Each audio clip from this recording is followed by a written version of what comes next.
深夜3點，你聽過自己的影子在吃東西嗎？那是真實的，濕軟的，令人毛骨悚然的咀嚼聲，像春蠶啃食桑葉，又像冰叢在深夜開裂。從租來的台北老公寓，那張 IKEA 辦公桌底下的黑影裡傳出來。他猛地關掉正在跑數據的筆電，游牧藍光映在他布滿血絲的眼裡，低頭，影子裡蹲着一個8歲男孩，穿着一件不合身的舊西裝外套，袖口捲了又捲。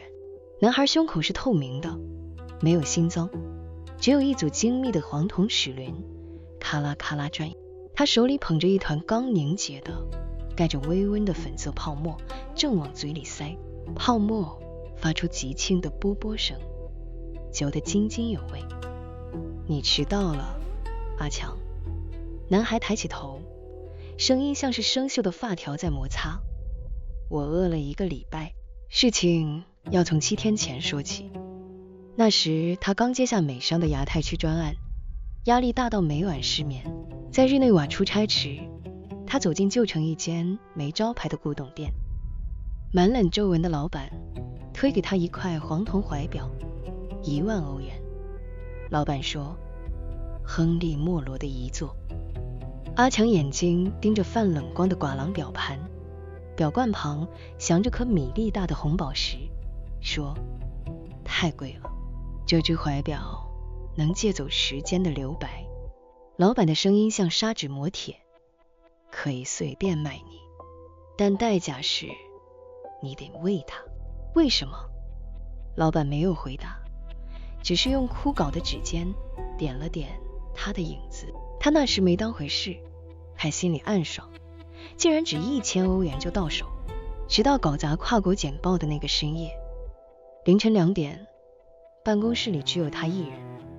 窗外是台北典型濕冷的夜雨，他絕望摸出口袋裡的懷錶，拇指顫抖，按住紅寶石，咔嗒，窗外的雨停了，真的停住了。雨滴懸在半空，像倒帶的電影飛回雲層。時鐘指針逆轉，他回到3小時前，改了數據，隔天完美交差。老闆對他刮目相看，他以為自己撿到了上帝的後門，從此對那聲咔嚓上了癮。但那天起，他的影子裡多了個男孩。男孩不吃漢堡，不喝珍奶，他吃無用。你昨天下午在茶水間跟菲歐娜抱怨天氣的20分鐘是我的。男孩咀嚼着粉色泡沫，胸口的齒輪快轉了一格。還有昨晚你盯着路燈下的飛蟲發呆那10分鐘，回家後滑手機的那1小時也是我的。阿強看着男孩日漸紅潤的臉頰和那雙逐漸有了神采，甚至帶着一絲悲憫的眼睛，心裡只覺得慶幸。他不在乎影子吃了什麼，他只在乎自己又省下了20分鐘來跑數据。他不知道，男孩吃下的是他對這個世界最後的不忍與失神。他需要時間，需要晉升。每當进度落後，他就躲進廁所或陽台，再次按下紅寶石。再啃我48小時，咔嗒。男孩長到了12歲，西裝更緊繃了。再給我24小時，咔嗒。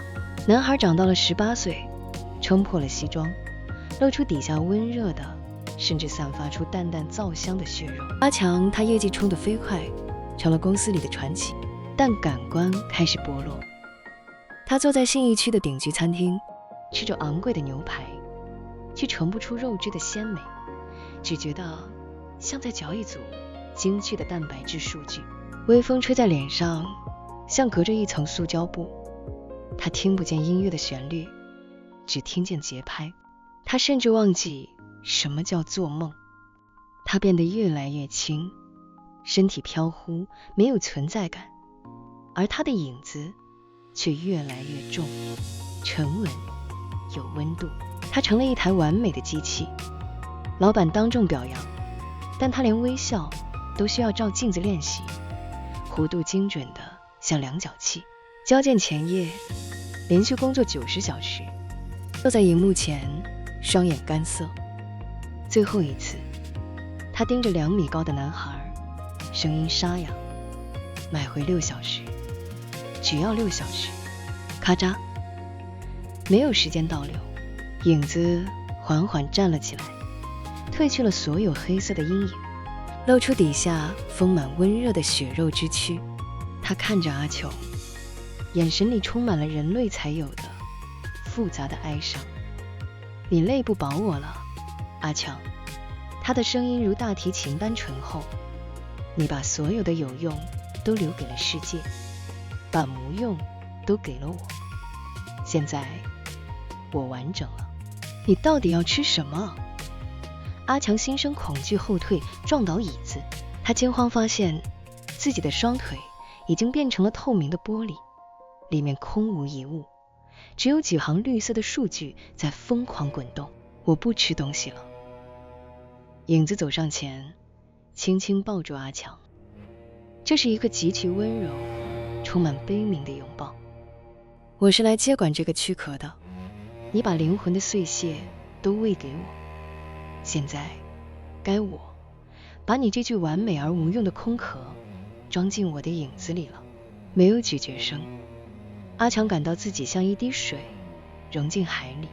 他最後的意識是感覺到自己被壓扁、拉長，最終貼在地板上，變成了一團漆黑、冰冷、沒有溫度的2維平面。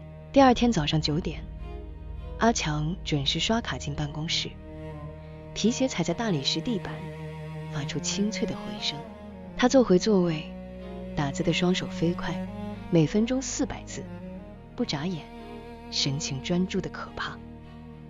同事小美走過來，拍他肩膀：“阿強，你昨晚又沒睡，精神真好哎，都不會累嗎？”“謝謝，我只是時間管理得很好，喝了蠻牛而已。”下午3點，陽光透過百葉窗，在辦公桌上切出整齊的光斑。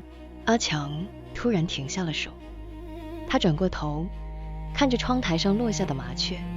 他伸出那只完美運轉、沒有絲毫顫抖的手，輕輕的、極其溫柔，撒了一小撮麵包屑。麻雀驚飛了。阿喬收回手，嘴角勾起一個極其微小卻充滿生機的弧度。沒人注意到，在陽光照射不到的桌底，那團漆黑的影子正痛苦蜷縮着。影子裡，那個真正的阿強正對着一面虛無的大熒幕，雙手無神敲打，眼睛空洞，胸口只有一汪死寂的靜水。也沒人注意到，阿強整潔的襯衫深處正傳來永無止境的單調而規律的咔啦咔啦咔啦，只有死寂的齒輪在咬合，那是靈魂在咀嚼時間。